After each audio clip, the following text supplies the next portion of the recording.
So, ito naman po ay paano natin mabubuksan yung parameter settings ng controllers, no? So, power on po natin. Madali lang po ito. 88 nagbi-blink yung ready.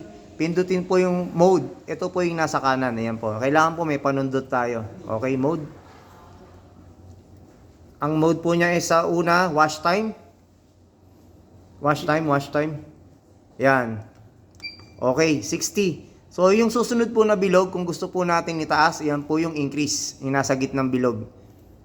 Mapapansin nyo po, aangat po yan. Yan, naging 65. Yung kanan naman po is decrease, pambawas naman po. Okay, babalik po yan sa settings po niya. Hintayin lang po na mag-standby. Okay, and then, isang mode po ulit, range time naman po.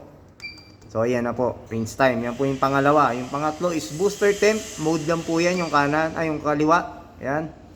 And then, next is detergent supply time. Sa mode pa rin, lalabas yung value. And then, next is delay time. Pindot ulit yung mode. Okay. And then, sunod is wash temp.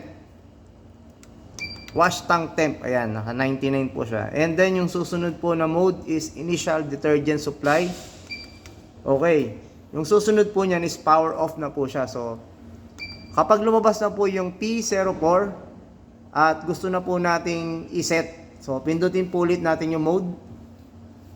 Babalik po siya sa 80. And then, set. Record na po yan. Yon, nag-green po. Ayan po yung tatandaan natin. So, naka-record na po yung mga sinet natin. So, ayun lamang po.